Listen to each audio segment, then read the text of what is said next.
Everyone knows the name Abraham. He's called the father of nations, a pillar of faith, a patriarch revered by billions across Judaism, Christianity, and Islam. His story seems like one of straight-line conviction and divine destiny, but that's not the full story.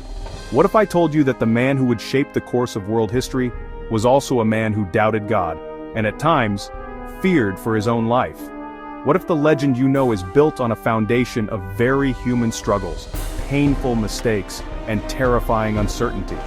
This is the untold story of Abraham's journey through doubt, and how his personal battles, not just his triumphs, laid the groundwork for the world's major religions.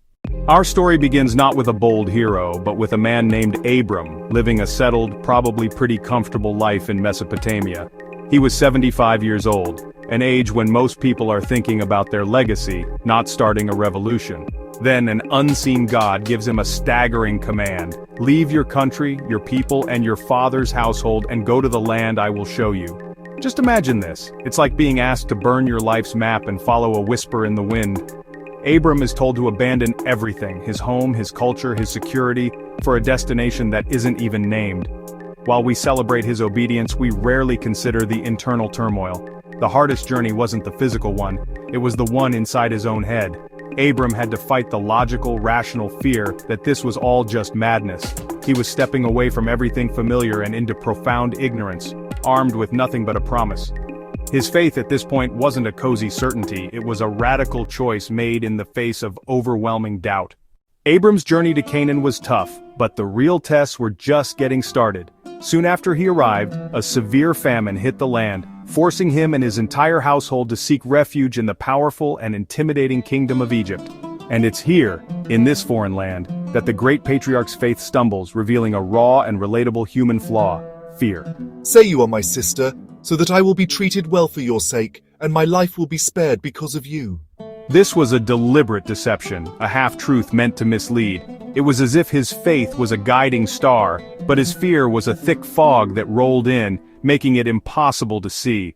He essentially put a for sale sign on his own wife, and she was taken into the king's palace. This moment is a huge departure from the image of the unwavering man of God. Abraham, the father of faith, basically traded his wife to save his own skin. His fear completely eclipsed his trust in God's protection. He relied on his own cunning, endangering the very woman key to God's promise. It was only after God sent plagues on Pharaoh's house that the lie was exposed, and Sarai was returned. This reveals a critical part of his untold story. Abraham wasn't a perfect hero, he was a man who could be crippled by fear. A man who made disastrous mistakes when he stopped trusting the promise and started trusting himself. Years stretched into decades, and the central promise from God, that Abram would father a great nation, remained agonizingly unfulfilled. Abram and Sarai grew old, and the dream of a son seemed to be fading with every passing year. This wasn't just a personal heartbreak. In their culture, being childless was a source of deep shame.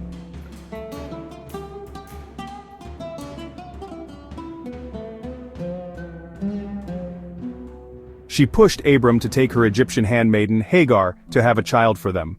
Abram agreed. This decision was like waiting for a master gardener to plant a promised tree, but growing so impatient you throw your own seeds in the wrong soil, only to grow a thicket of thorns. Hagar gave birth to a son, Ishmael.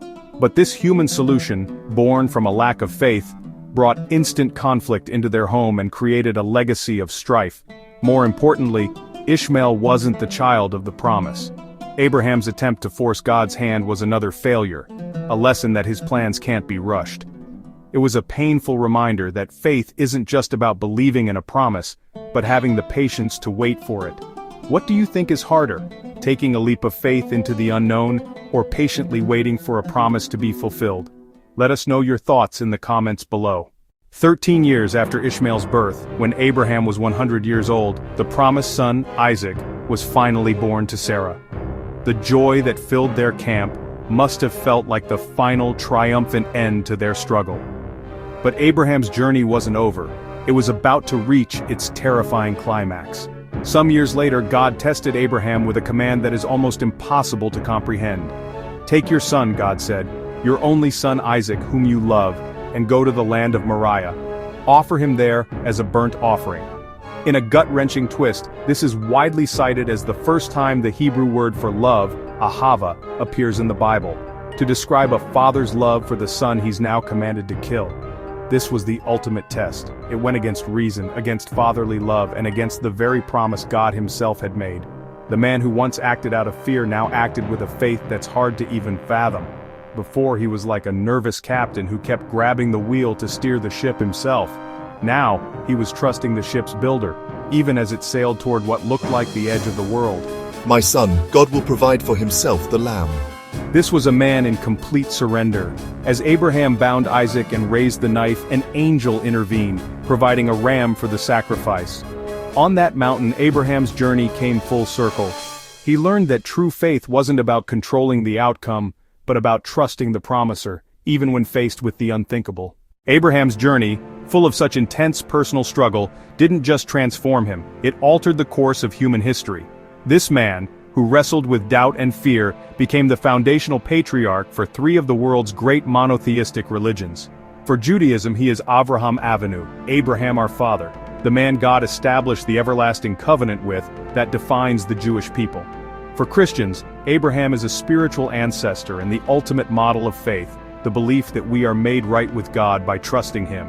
His willingness to offer Isaac is seen as a foreshadowing of God's own sacrifice of his son. For Islam, Ibrahim, as he's known, is a revered prophet and a friend of God, a perfect example of submission to the divine will. Muslims believe it was Ishmael, not Isaac, whom he was willing to sacrifice, an act honored during the annual Eid al-Adha festival. Maybe the most powerful part of his legacy is that it's the story of a flawed hero. His faith is like Japanese kintsugi, the art of repairing broken pottery with gold. The cracks don't ruin the piece, they become part of its history, making it more beautiful and valuable. Abraham's repaired faith, mended after every crack of doubt and fear, is what makes his legacy so strong. So, the untold story of Abraham isn't about some perfect saint. It's the story of a real, messy human being. A man who left his home for an unknown land, who lied to save his own life, who grew impatient, waiting on a promise, and who ultimately faced the most agonizing test imaginable. His journey was shaped as much by his failures as it was by his faith.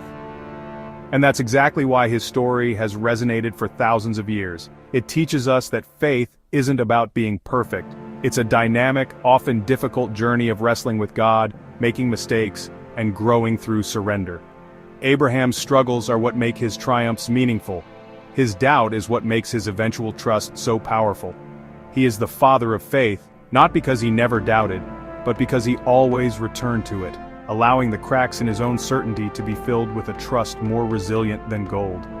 If you found this exploration of faith and doubt compelling, please like this video and subscribe to our channel for more deep dives into the stories that shaped our world.